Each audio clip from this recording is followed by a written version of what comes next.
Greetings, Chuggalos, and welcome to 19 of the 2021 Brew Crew podcast, Chuggalo Advent Calendar Spectacular. Today, I'm joined by Mike. This is fantastic because, again, and as I've talked about many times during this whole event, things just happen magically. This happens to be today what we're drinking is Modist.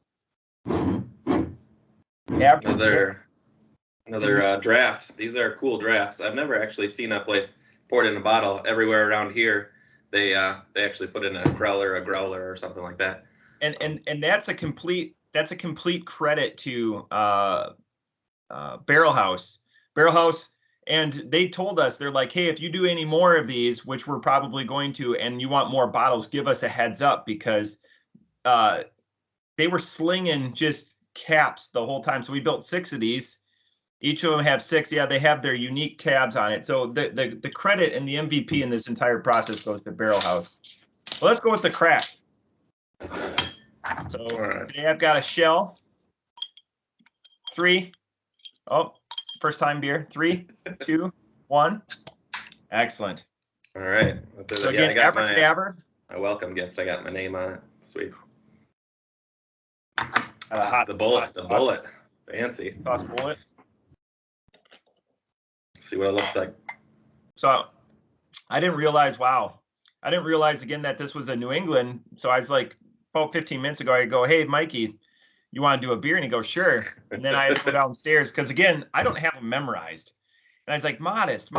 So we did Modist on episode 143 of the podcast. So that was this last August in 2021. Modist actually happens to be from Minneapolis. So I traveled to Minneapolis a lot for work.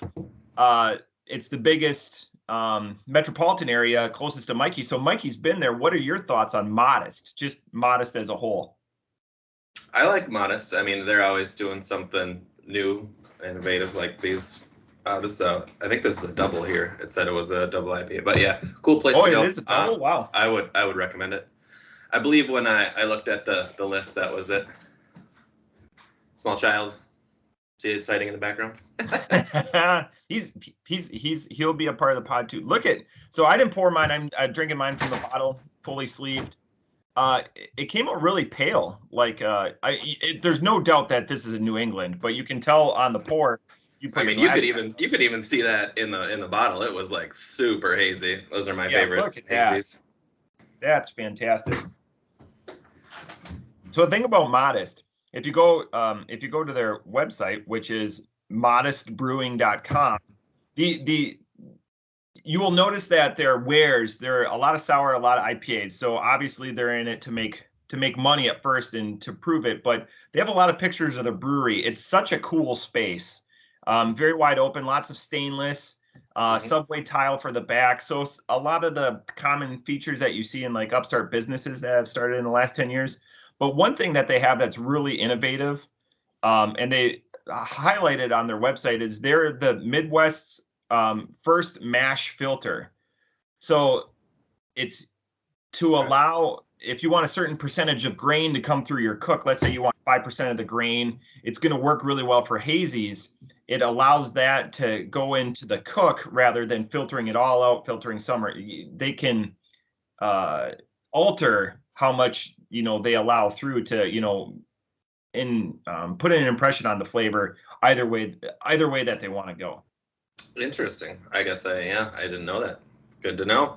And then one of the other things with that is, because they have that filter, the need for water goes down precipitously because they're just using it in a much more efficient manner.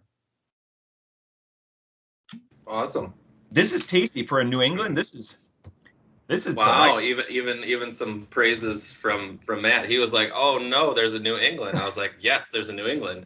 There's no coffee in this one. I'm happy." Yeah, that's where Mike was like, "No coffee, no sour. I'm in." Yes. So this has got to be one of my good. This is good. New England. So I'm looking right now. The beer that you and I have, where we'll be in person for it, is the English Mild, which again is the one that he already drank. So I will be happy to share that one. Do you still have your English Bitter, or did you catch up on that one? Did you just switch him out? I did, yeah. I drank the other one. The other one was what was it, Brink? That was the Nightbringer Yep. that I was supposed to bring. So I did. I caught up when I got back into town. Gotcha. So we'll be able. No one's going to go thirsty when we're in town together, so that's for sure. But we'll split that English mild, and we'll get your thoughts there. But even looking back on what we have left, there's only the one Wolf's Ridge, which we've had before. We've had even in this calendar, we had one Wolf's Ridge, which was the Daybreak, which wasn't lauded or anything like that, but it was to be expected. But this is fantastic. Yeah, looks like there's another double coming up tomorrow too. So Gonna be quite a day. All right, so I'm just gonna go. I'll go first on this one because I'm surprised. This is probably the best double New England that I've had. Maybe it's the double that wins it over because again, it is 8.3%. sure. This is fantastic. This is scary crushable for an 8.3. I would do a lot of damage on a 6-pack. I would agree. Yeah. Off the top rope, this is a 4.5. This is a damn fine, mighty New England, and that's high praise from a guy that's pretty exclusively West Coast. That is high praise. We got some good ones here. Like I said, I really like it. I think it's lacking a little flavor. It's kind of weird being a double. Maybe that hidden booze in there is doing that. I'm gonna go with a 4.25. So you got it up on me. And we're essentially drinking this as a brunch beer or a late breakfast beer, and it feels right for. I mean, you could have like a significant piece of meat or some eggs and some hash browns or whatever. It's got enough of that citrus. It almost, I mean, this thing looks like orange juice, so it's good. You could have it whenever. Like you said, I would definitely get a 6-pack. This would go down too easy. This and the funny thing is, there's more orange in this beer than there was in the Karate Cats. Oh yeah, 100%. Yeah, I was kind of disappointed. If you put orange on your beer, and I don't get the orange, I'm kind of sad, Right. Yeah, that's disappointment in advertising right there. Goodness, there was something else I was going to bring up, but as I find that I do these short ones, but every day, and I don't have like my tablet in front of me where I write and take down all my notes. I often forget this, and like 10 minutes after recorded, it's like, oh, I wish I could go back and add this to the video, but it is what it is, unless you are a star editor.